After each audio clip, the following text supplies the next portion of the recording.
Righto guys, welcome back. So it's a Saturday after diesel assault. We had the drags on yesterday. Had a couple of tough FT power patrols in yesterday on the dyno. Thought it was a good opportunity to try and do some filming. Didn't do bugger all. Got busy into the tuning of things, spent a bit of extra time. Had a couple little dramas with boost control, bits and pieces, just trying to get them dialed in for the lads. Two brothers, Mitchie and Bailey. Two wicked setups.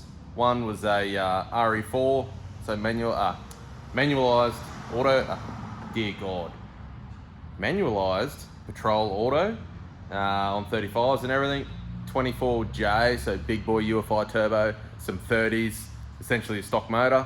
Bailey's, the white ute, was the manual. It had a 23L, 70s, stock everything else. So very similar setups.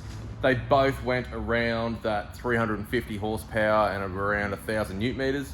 So Mitchie's, you know, obviously that's the difference. What you've got when you got a big converter and no lockup, just going through the trans, you're going to lose a little bit of power. So interesting though, down at the quarter, Bailey's, the manual, was probably easier. Like he could get the thing up on boost and get off the line. So I think he ran like a 15 flat at like 89 or 88 miles an hour, spinning first and second. And Mitch, the auto one, I think he went a 14.9, but because the converter's so tight on it, he was making no boost on the line. So his 60 foot, I think, was like 3 seconds or something woeful. But bit of nitrous, bit of a spool and jet in there, probably helped that thing get into the low 14s. But realistically, guys, these things are 4Bs, you know, they're not made to drag. They're big, heavy cars, they're 3 ton plus, 35s, like anything around that 15 or below in a four-wheel drive is pretty damn quick. If anyone's ever gone 160, 170 Ks an hour in a big 4B, it's pretty hairy. They're just not built for it. So, but anyway, we had an awesome night. Got to catch up with a few customers, met a few people. Hayden from HD Automotive, man, it's nice meeting you. Thanks for coming up and reaching out and saying hello.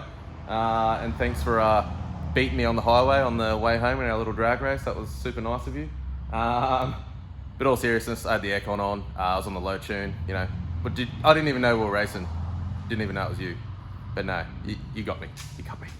But yeah, super nice to meet you, man. Super cool dude. It's good having a chat and just being able to talk to someone in the same sort of industry that goes through the same sort of shit that we do on a day in, day out. So that was nice. Saw some fast cars, some cool diesels. Got to catch up with Garmy, little Nick Garm. Didn't see his best run. I think his Celica done a 10.7 or something at the start of the night. We ended up chucking the Draggy in his car towards the end of the night, but the track was cooked by then. There was shit all over the track, no traction, so I think he ran like an 11.3.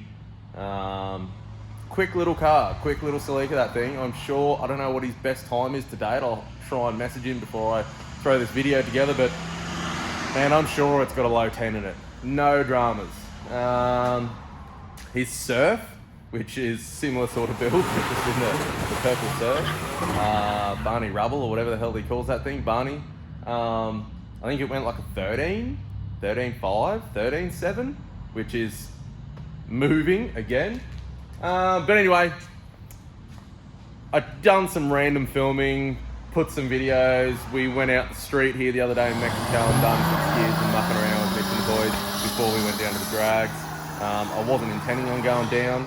We ended up going out there, flogging the cars for 10 minutes, had a bit of fun and thought, screw it, let's shut the shop and freaking head down. So I've got some shitty footage here.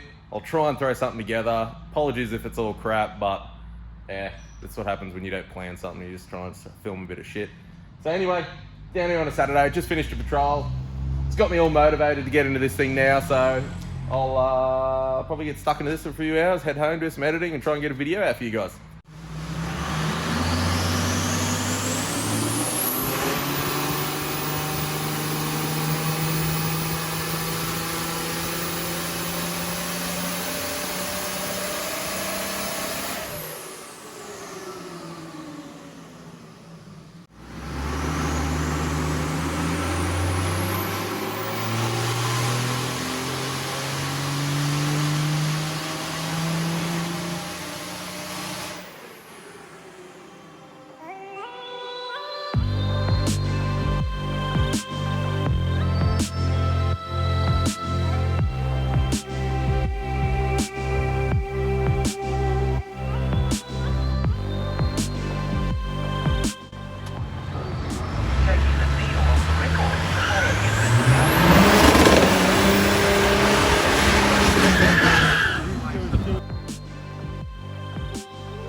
Righto guys, so that was it. I'm still down the shop. I'll film a bit of an outro now because I'm gonna forget to do something later. I just wanted to mention that Draggy was super accurate. I was blown away with how close it was. So I'll try and get a picture of Nick's slip and do like a comparison between the Draggy and what the slip said. But we had a bit of a quick look last night, man. Nick and I having a chat about it, and I think like the quarter mile was within 1/10, and every other stat was in like 1/10 or 2/10 of a second. It was so close. It was wildly accurate, man. For 220 bucks, if you're into drag racing or into working on your car, you don't have a dyno, like if you've got somewhere safe out west that you can drive and go and have a bit of fun, man, for 220 bucks or 230 bucks, whatever it was, go grab one. They're awesome. They do braking. It does like 100 back down to 0. So if you do any brake upgrades, you can test that kind of stuff. You can test your brakes. Man, I was blown away with how accurate it was. So I was pretty impressed. So hopefully it comes in handy with this little crap box when we get it close. Willowbank's, an hour and a half away from here, and it's through the city, and I hate driving through the city. So we'll probably end up taking this out to, out the road here, on the old highways, out on the old abandoned roads, giving it a good little beating. And that way we can go out there and work on it before we actually go down the drags and waste our time and everyone else's time going down the quarter. So yeah, big shout out, thanks to all the guys, thanks to Mitch and Bailey for letting us work on your cars. I think that's about all I can think of. If you like this kind of content, man, you want to see some more stuff, like, subscribe, let us know in the comments what you want to see, what you want to see more of, what you want to see less of. Hopefully in the next week or so I will start getting into this. After last night, I think things are going to get a little bit more serious. So we'll let you know what we've got planned coming up. Cheers, guys.